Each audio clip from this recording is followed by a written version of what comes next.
Hello listeners, Jordan here. I just want to let you know that you can listen to Nighttime early and ad-free on Amazon Music. Include it with Prime.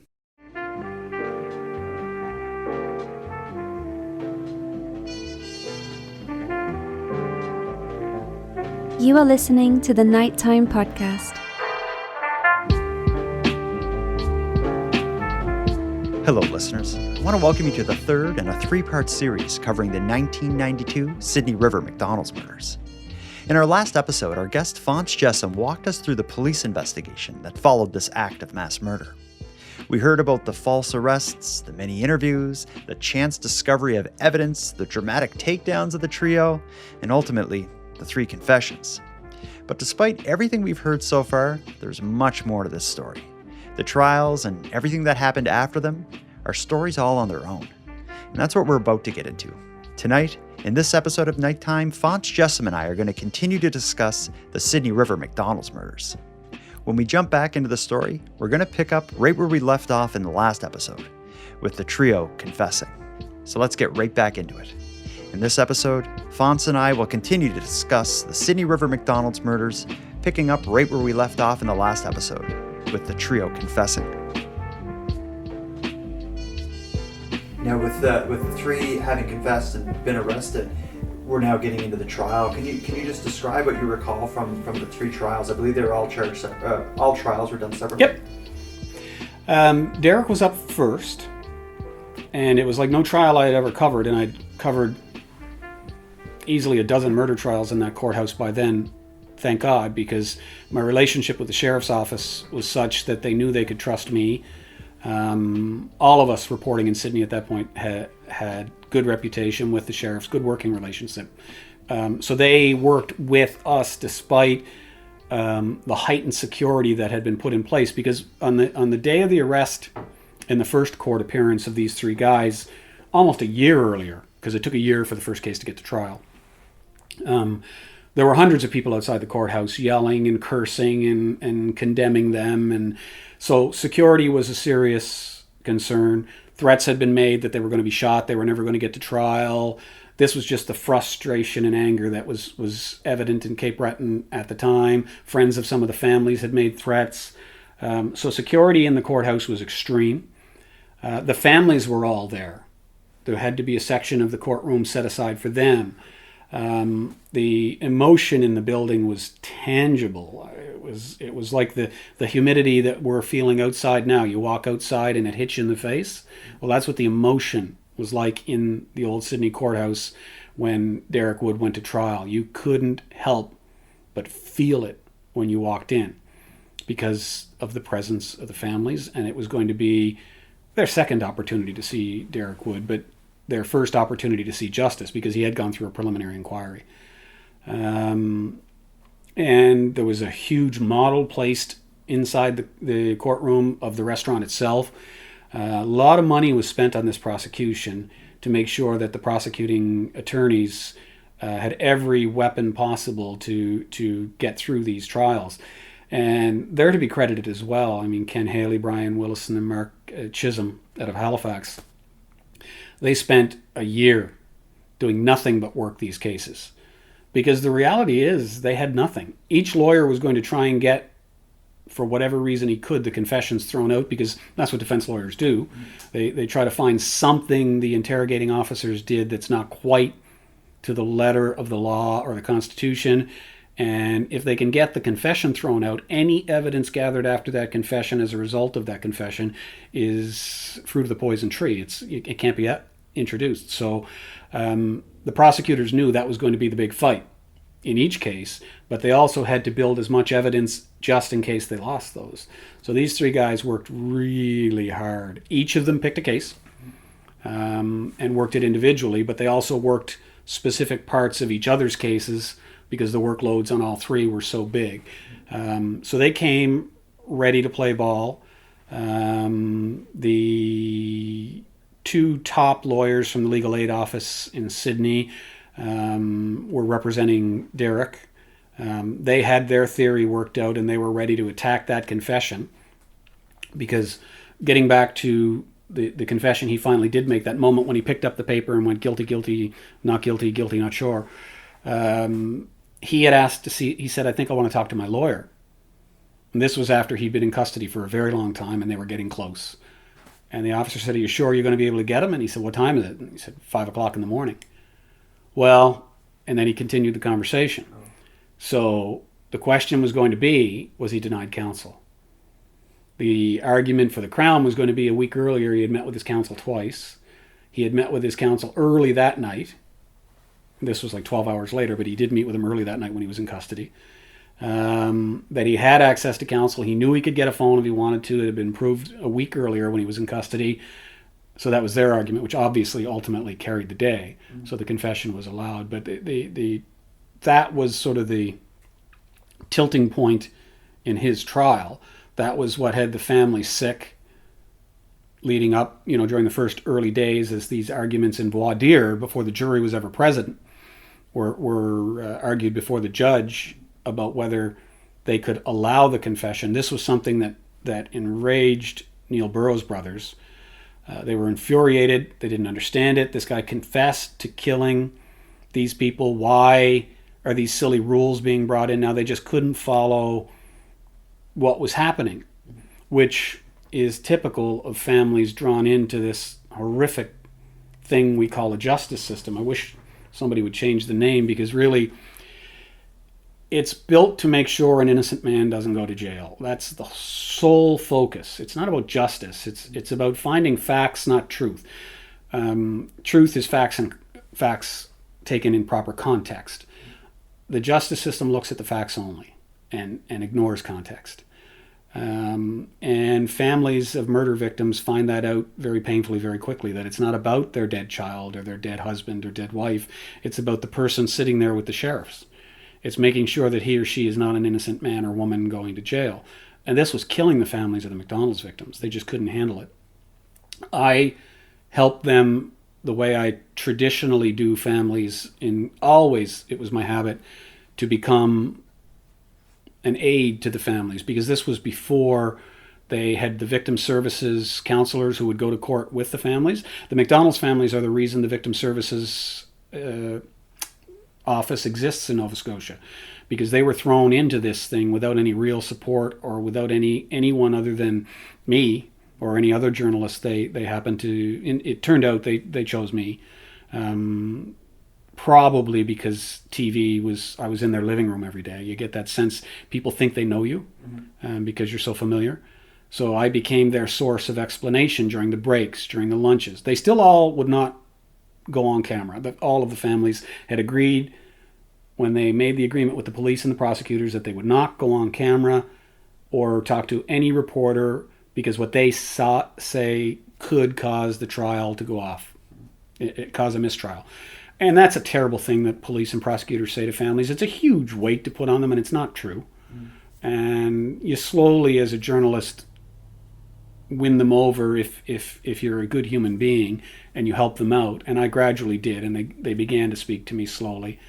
And the big hurdle again in that first one was the day that the judge said, yes, we're going to have this confession as part of our evidence. Live with it. So they were all celebrating that and asking me what that would mean, but still not talking about it on camera. But then the real trial began. The jury was there, and Derek Wood was presenting himself in the way that he and his lawyers wanted him to be presented in front of the jury, which was with his head down, his hands clasped, very sorrowful, very quiet. And he was a quiet, shy guy, so it wasn't hard for him to pull that off. He didn't interact with his counsel much, and it's my habit in trial to watch the accused, to try and find a tidbit, to report on something, some reaction, a tear, a giggle, anything that I could report on.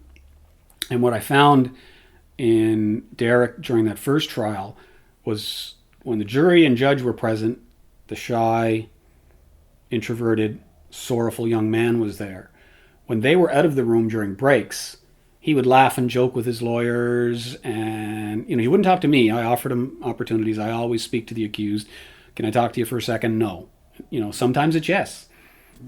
I've had many accused talk to me during trials, and I got great information from them, but he didn't play ball. But it infuriated my cameraman at the time, Gary Mansfield, because he was seeing both sides of Derek, but he was only able to capture sorrowful Derek. When he got out of the truck to enter the courthouse, handcuffed, head down, very sorrowful look. When he'd catch him walking in and out in the hallway, head down, very sorrowful look. But he wanted that laughing Derek shot. And one day he got it. It's one of the funnier moments between he and I during the trial. He wanted to hide behind me. We called Gary Moose.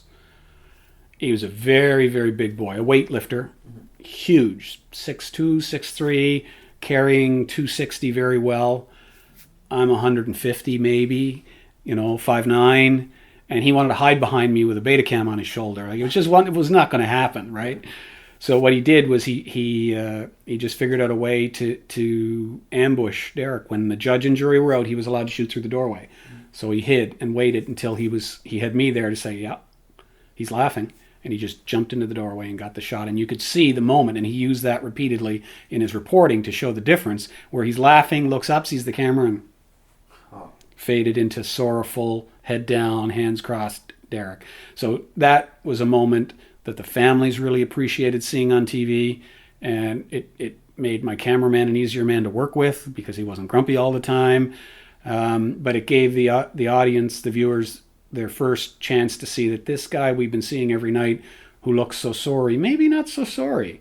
And then as the evidence began to come out and the horrific tape, that crime scene tape that I'll never forget, that still had Neil Burrows and Donna Warren in it, that was played and that I had to report on and describe, they then could put him in context of that. And clearly that didn't affect the jury in any way because they didn't see it, but it made the story, it made it easier for me to tell the story about this kid and his possible involvement and what the evidence was suggesting that he was the one who did the most, because they saw the smile, they saw the laugh under these circumstances, and that the immediate false reaction when he saw the camera. So that was a moment that helped us get that little kernel of truth out. And it almost felt at that point in the coverage that things were beginning to shift, because there was a lot of concern among the families, the Burrows family in particular, about the argument being presented and the questions being asked by Art Molan, the defense attorney, or Alan Nicholson, his partner, about timing. They were presenting the argument that it wasn't possible for Derek to be inside the restaurant because he couldn't get to King's Convenience and make the 2 phone calls if they were able to accept that the first phone call was actually made to the ambulance and not the RCMP, because the ambulance, it wasn't recorded, but the dispatcher said, yeah, I got 2 calls. I don't know who the other one was. The taxi dispatcher I knew, and somebody called. So there was reason to believe he'd made that call. So they had a rough timing on that. They had witnesses that said they saw him there by 1:15. So they were arguing there's no way he could have been inside the restaurant and been there in time to call. So that was scaring the Burrows family. They were also the reason that tape that I mentioned a moment ago was played. They wanted the jury to see all of that blood. And there was a lot of, in particular around Neil Burrows, but also Donna Warren in the office, there was a lot of blood. And Jimmy Fagan, where he went down, there was a lot of blood. Where Arlene went down, the straws and everything on the floor were covered in blood. And they wanted the jury to understand that this young man was in police custody that night and there was no blood on his clothes and no blood on his shoes. How could he possibly have been in there? That was their defense. It wasn't him, that he just held the door open and ran. And the families were really worried.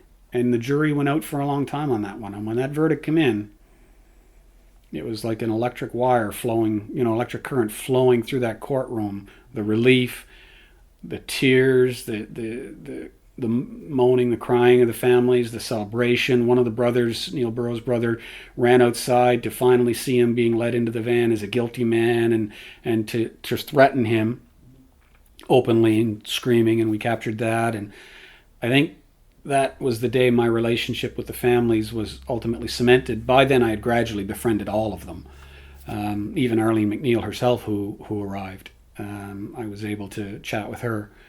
She was in a wheelchair, of course, and her mother and I had grown close. But two of the mothers pushed my microphone away when I came in and just hugged me and cried.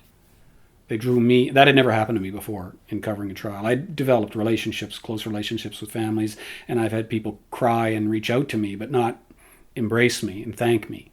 There was nothing to thank me for. I'd simply answered their questions. But I realized at that point that they were taking me to a place that I didn't want to go as a journalist, because there were 2 more trials to cover, and that I would have to be careful about my relationship, because these 2 elderly women in particular had a fondness for me that went beyond what it should have. It felt good, but it felt very strange. And I knew it wasn't the relationship a reporter should have with people he was reporting on. And it took the wind out of me. But I did manage to regroup and grab the microphone and get a clip from every family, which was the ultimate victory for me. From nobody speaking to, on the day of the verdict, everybody spoke. But the prosecutors spoke quickly and then had to go to their office, and they were crying. Even the prosecutors who had prosecuted all the worst crimes in Cape Breton before, and Mark Chisholm in Halifax, this was such an emotional ordeal, and they had so much of themselves invested in it that they had to leave, and they couldn't handle the emotion that was being expressed in the hallway by these families. They just couldn't handle it. Being present, they were crying, so they had to leave. It was pretty intense.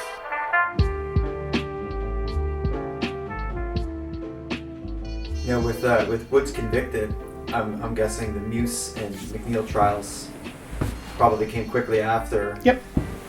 Could you just describe those 2 trials? Muse trial, if memory served me, was virtually the next day. It had to be put off because the jury ran so long that the prosecutors weren't ready. Some of the exhibits that they needed in the Muse trial were still locked away, and Wood's lawyers made it clear he was going to appeal, so those exhibits belonged to the Wood case. So they had to get the paperwork done to release those for use again, with the promise that they would be put back and available for any appeal going forward in the Wood case. So they just weren't ready. The system couldn't keep up. So it was put off a week at least for the Muse trial. The big difference in the Darren Muse trial was Darren Muse. There was no head down, quiet, guy. There was a cocky, arrogant, self-important, extremely confident guy who swaggered in and out of the courtroom. Neil Burrows' brothers wanted a piece of that guy so badly, I wasn't sure they weren't going to try and get it. The RCMP believed they were going to try and get it because he was all about him. And why wouldn't he be? He had a deal on the table that nobody knew about. At the very beginning of the trials, the families were promised, and I was there at the time, by the head prosecutor who went on to become a judge, so it wasn't his promise to carry out, that there would be no deals. But in the case of Darren, they were concerned about a police officer who had become angry with him and spoke to him aggressively. And the judge hearing the case, and there was going to be a voir dire over the admissibility again, it was all about the confession because there was no physical evidence that connected these guys to what had been collected outside. If you don't have the confession, you don't have the evidence.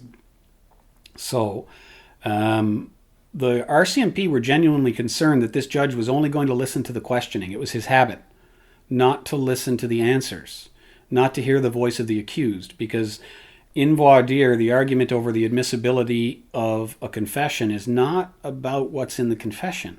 It's about the behavior of the police officers who gathered that confession. And this judge was one of Nova Scotia's judges. There were several who were in the habit of, I only want to hear what the police had to say. And without hearing the arrogant, cocky, confident responses from Muse, to hear this police officer yelling at him and telling him he hated him and didn't believe him and he was a liar and no good, venting his frustration, and this was a big police officer, physically large, and Darren Muse was not. He wasn't small, but he wasn't big. He wasn't Freeman McNeil. So the RCMP were really worried that if this judge chose to only hear the questions, he'd get to that point and say, no, that's intimidation. I don't want to hear any more. Anything said after this point in the interrogation is inadmissible. Mm-hmm. There was a real chance. It might not have happened. We'll never know, because his lawyer had convinced Darren that it was in his best interest to plead down. Second degree, try and make a deal, try and get out, because second degree murder, of course, you can get out in as little as 10 years, as much as 25. It's all about the parole then. Mm-hmm. First degree murder, automatic parole to 25. So there's 15 years on the table between a first degree conviction and a second degree plea. Mm-hmm. But the RCMP held a meeting in the courthouse early in the process of the trial during the voir dire and begged the families. The families knew the offer was on the table, but the prosecutors said no. They were sticking with the prosecution office promise, no deals. Mm-hmm. They wanted first degree. So the RCMP, the leaders of the investigation and some senior officers called all the families into a separate courtroom adjacent at the end of the day and explained their worry and explained what second degree murder would be, and that they would definitely get him in jail and that they could trust the prosecutors to argue for the maximum.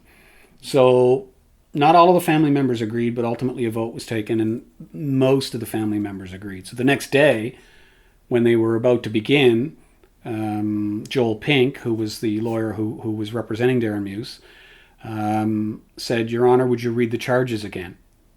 And the judge immediately recognized what was happening here, so he said, "Mr. Muse, stand up. You do understand that anything you've been told, anything you may or may not have been promised, does not involve me. I am not bound to any deal." But of course, Joel Pink prepared him for that, and he said, "Yes, sir." He said, how do you plead to the first degree murder? And he not guilty to the included charge of second degree murder, guilty. So he pled guilty to second degree murder in the case of Neil Burrows, not guilty to Jimmy Fagan, where he was also charged with first degree murder for handing the gun to Freeman. But the only way they were going to be able to prove that would be if Freeman testified, and he wasn't going to. So they got him on robbery, they got him on unlawful confinement of Donna Warren downstairs, and on second degree murder. So then his trial became all about the vagaries of the justice system, first and second degree, how much time. Ultimately, the prosecution service did a brilliant job. If you were there, you could have believed 12 to 15 years was likely, because Joel Pink brought a lot of precedent evidence of cases that seemed more brutal, if you can imagine that, where that was the range of parole eligibility. Only one Canadian criminal in history, and he was a recidivist who had committed many crimes, had ever been given the maximum 25.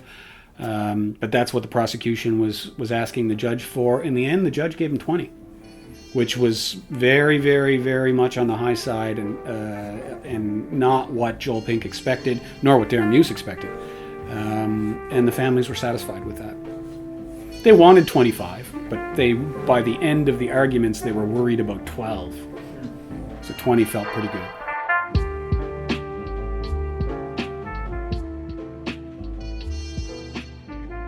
Now, as far as McNeil's trial, Wood already convicted, then Muse convicted.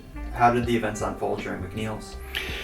Well, that was a different case entirely, because the courts agreed that he couldn't get a fair trial, a jury trial in Sydney.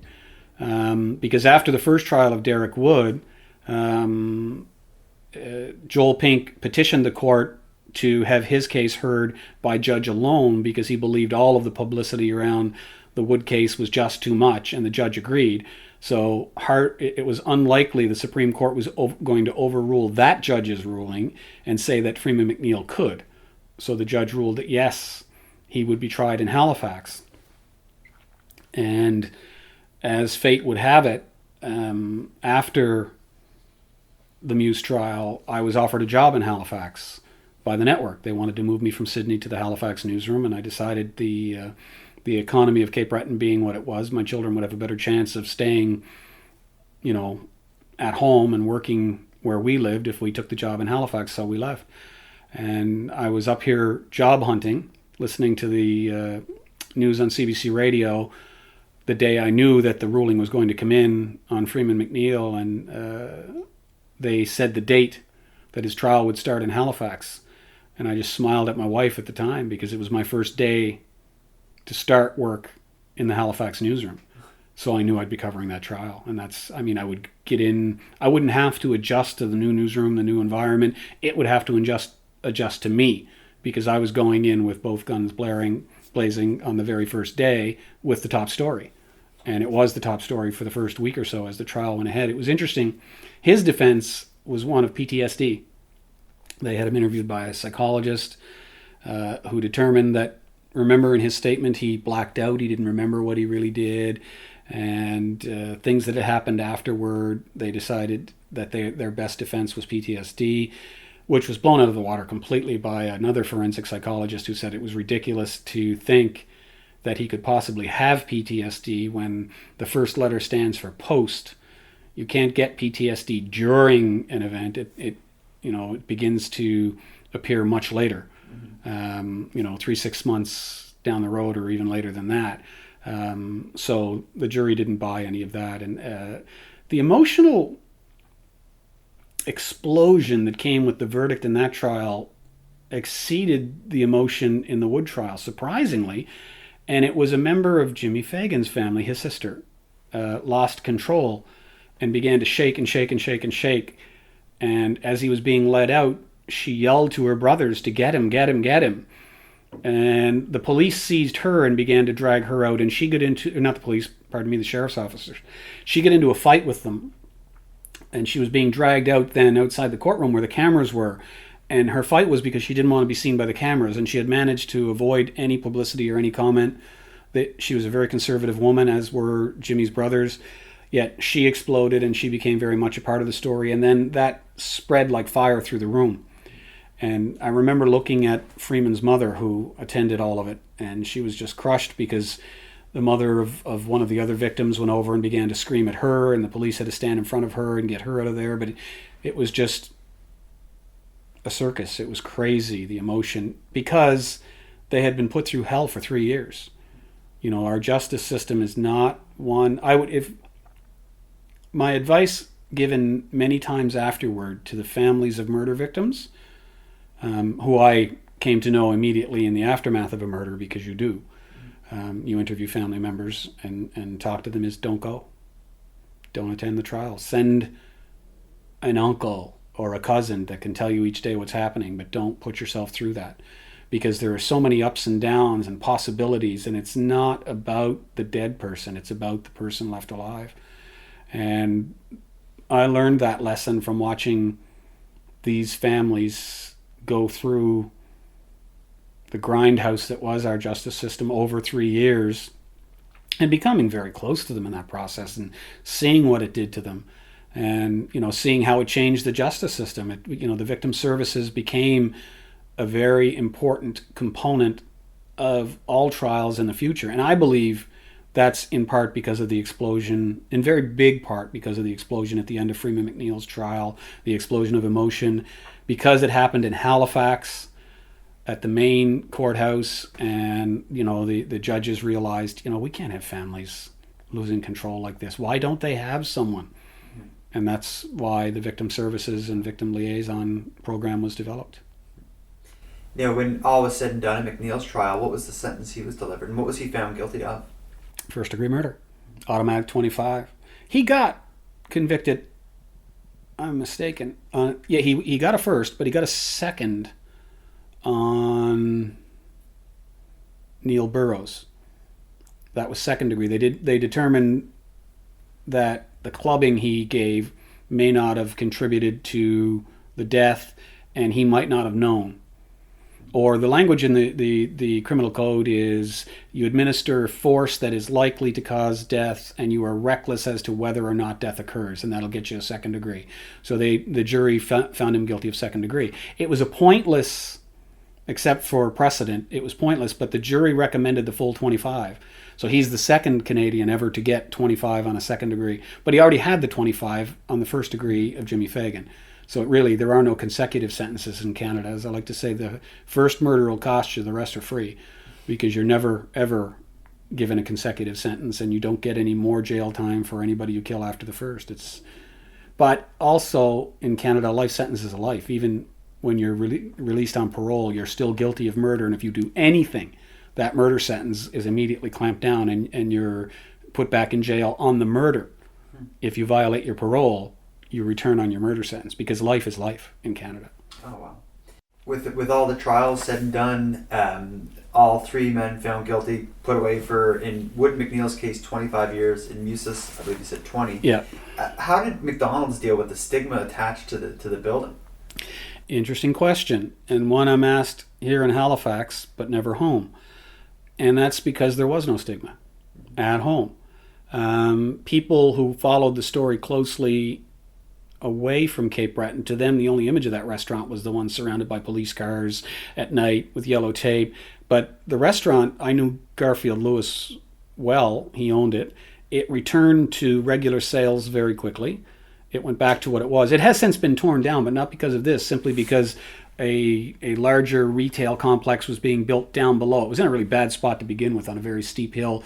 So the new owner tore it down and built a new one down below in the parking lot where the other businesses were.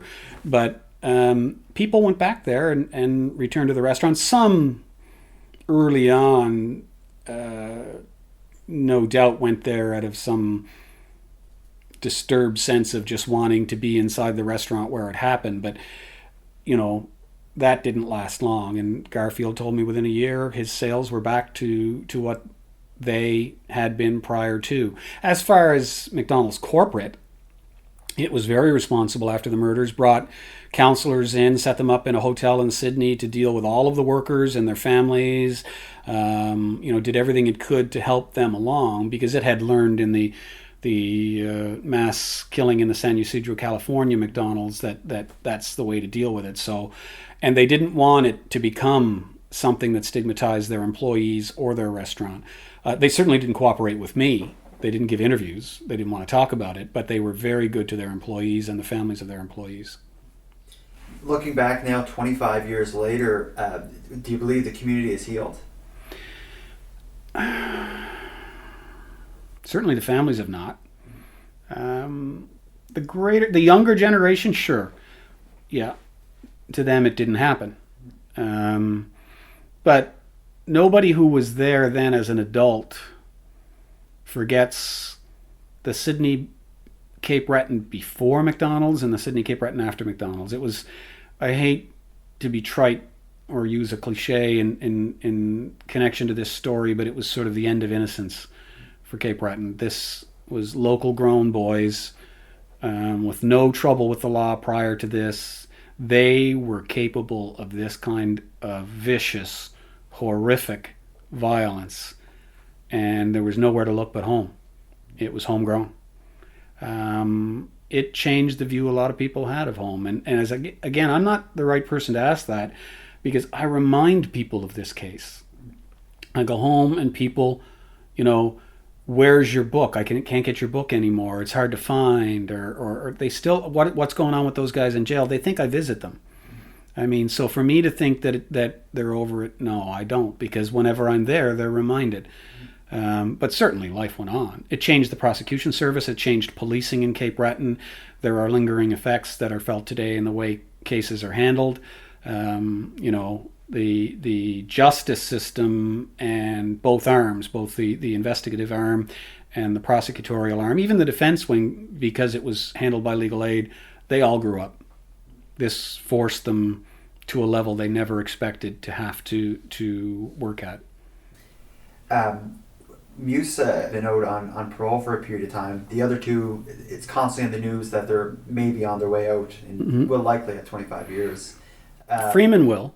And Derek, I believe, it's been extended due to crimes he committed in prison. A threat against a jail guard. He got involved in gang activity. Darren Muse worked the prison system perfectly, just as he did the trial system. He went in, he was the model prisoner, he took courses, he upgraded himself, he did everything he was supposed to do. So when he was eligible for day parole, he was the star of the theory that you can be rehabilitated. Is he? I hope so.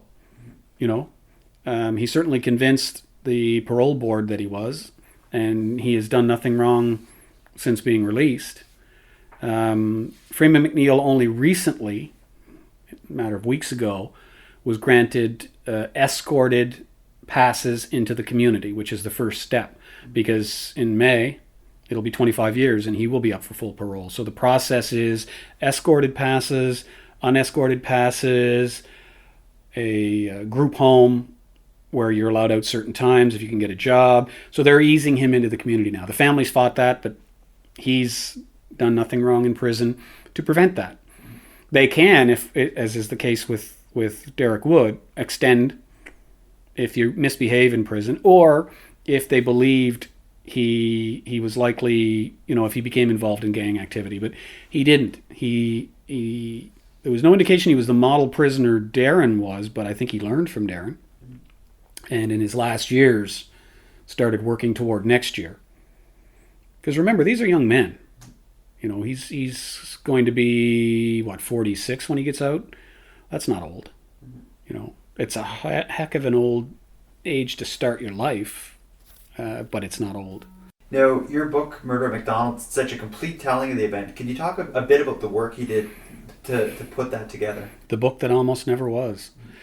The last thing I did or thought I would do with this case, because it took a toll on me, I admit that.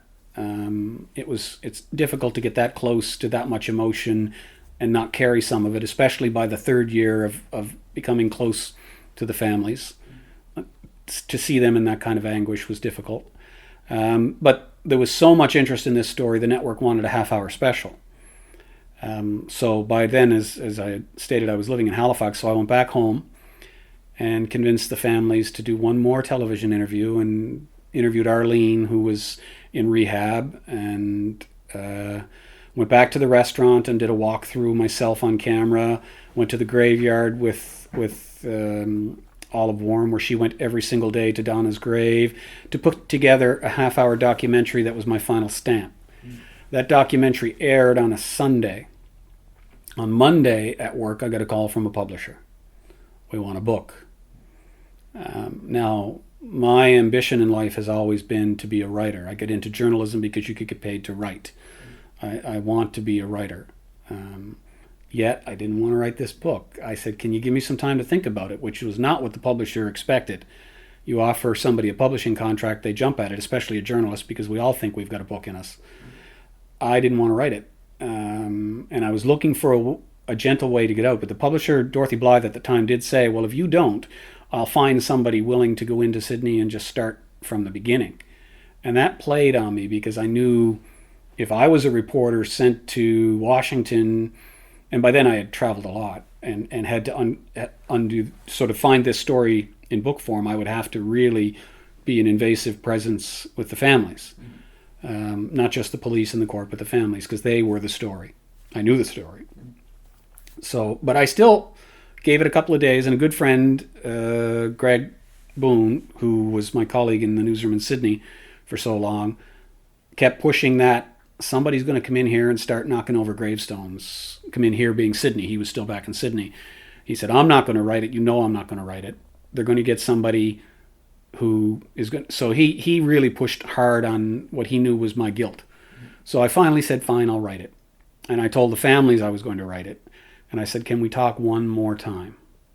And that'll be the end of it. So I went back and dug deeper and asked more questions.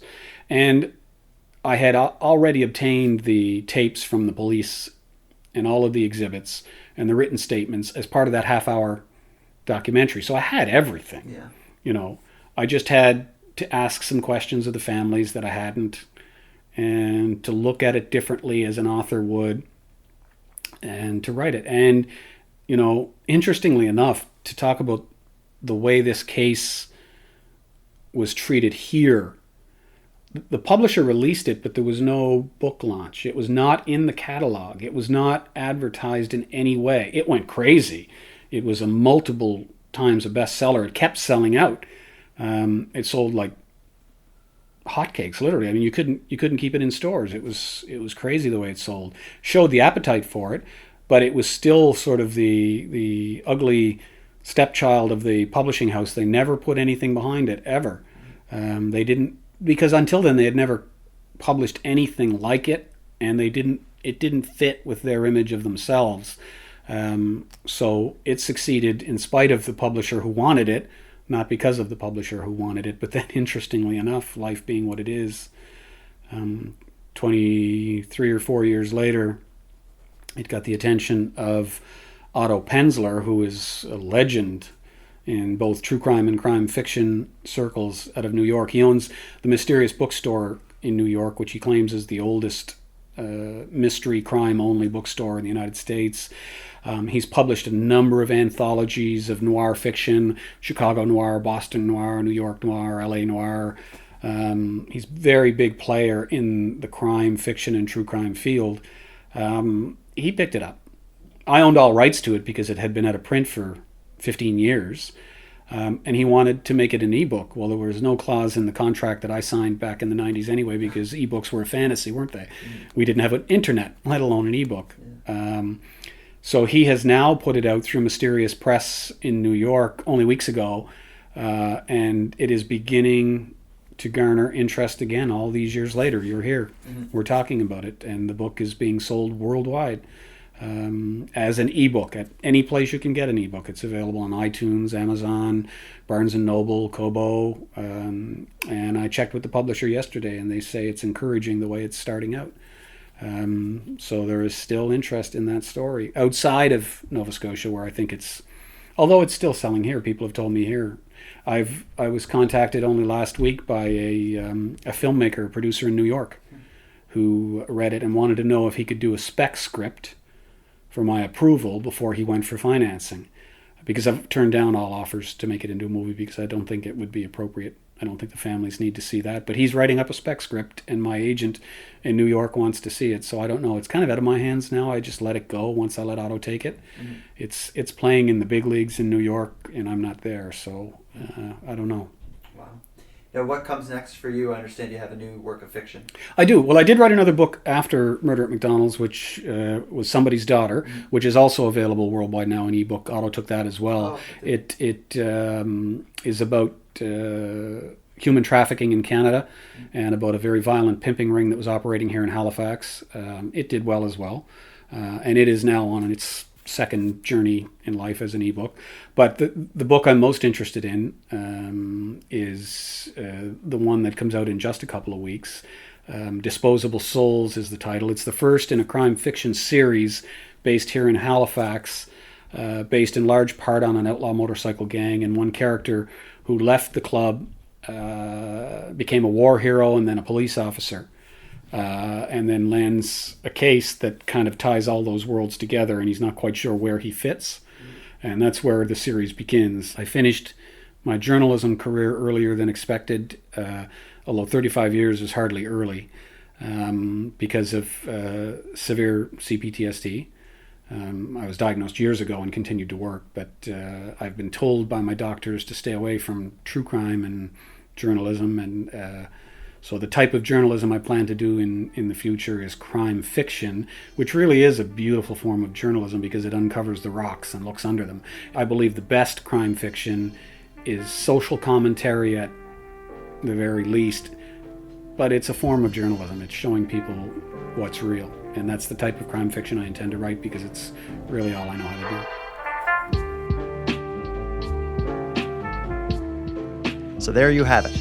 Canadian justice is served. And if you can't tell, yes, I'm rolling my eyes. Now, with the story having been told, what I hope I was able to get across in this series is that a horrific crime forever changed the community I was raised in. A horrific, senseless crime. And although it all reads like a Hollywood script, this is nothing anyone ever wanted or expected to play out in the kind of town I'm from. Now, before we part, I'm going to give a few updates on this case. As we heard in the episode, Darren Muse had already received parole. Nothing had changed there. At present, he's still living as a free man. But at the time of recording, Freeman McNeil was still behind bars. Here's a news clip that aired just earlier this year, sharing the news of Freeman's full parole. One of 3 men convicted in the murders of 3 McDonald's restaurant workers in Cape Breton has been granted full parole. 55-year-old Freeman McNeil has been deemed a low to moderate risk to reoffend. The Parole Board of Canada is satisfied with his plan to return to society. On May 7, 1992, McNeil, along with Darren Muse and Derek Wood, broke into the Sydney River McDonald's, killing 3 employees and permanently disabling a 4th. The next update, and this concerns the lone survivor of the massacre, Arlene McNeil. At the time of recording, she was in a care facility in Nova Scotia. She was living disabled, but she was happy. Sadly, her life ended since the recording of this episode. The news clip I'm about to share aired in 2018. A lone survivor in one of Cape Breton's most notorious crimes has died. Arlene McNeil was shot in the head during an armed robbery at McDonald's in Sydney River back in 1992. That left her permanently disabled. She died Wednesday in Halifax following an illness. Now, as far as the mastermind of this incident, Derek Wood, he's still behind bars. I actually had some communication with him. He actually sent me a letter sharing his belief that he will never be released from prison. If you're interested in hearing more about that letter, more about this case, I've posted a bonus episode to the Nighttime Podcast premium feed, in which my pal Aaron Airport from the Keep Canada Weird series and I share our thoughts about the McDonald's murders and listen to a couple unused excerpts from my discussions with Phonse Jessome. In one, he demystifies a rumor that has stuck to this case like a barnacle. The rumor being that Freeman McNeil became a multi-millionaire in prison as the result of an inheritance and an investment in the Canadian technology company Research in Motion. In another clip, Phonse will talk through the theoretical scenario of what may have happened had Derek not forgotten his backpack at the scene of the crime. If you're interested in joining us and listening in on that episode, you can subscribe to the premium feed at nighttimepodcast.com/subscribe. That episode will be posted to the premium feed in the next few days. And with that, I'm going to end this episode of Nighttime, but before we go, let me end with some thanks. First, a big thanks to Phonse Jessome for sharing another evening with me and with you, the listeners of Nighttime. A big shout out to Monty Data, who contributes the music for this episode, and LJ from Dystopian Simulation, who provides my intro and outro voiceovers. But then lastly, most importantly, a massive thank you goes out to each and every one of you listening, as without your interest and your support, this show would be as pointless as it would be impossible. Now, on the topic of support, let me specifically thank the newest subscribers to the premium feed. Megan, Sam, and Tara, we appreciate you. And for anyone else who'd like to support the show, you can help us out here in a variety of ways. First of all, the premium feed subscription costs just a couple bucks a month, and that money funds the creation of new episodes. But the premium feed will also give you those new episodes 2 days early, give them to you ad-free, and give you access to a full back catalog of episodes. If that sounds like something you're interested in, you can go premium right now at patreon.com/nighttimepodcast. And even if you don't want to go premium, you can still support the show by sharing this episode on social media and letting all your like-minded friends know that they should listen. If anyone out there has any story ideas, wants to give feedback on the show, or would like to submit a question or comment to be responded to in an upcoming episode, you can do all that and more at nighttimepodcast.com. I'm excited to hear from you. But until then, take care of each other, hug your loved ones tight, and let me know if you see anything weird. The Nighttime Podcast is written, hosted, and produced by Jordan Bonaparte.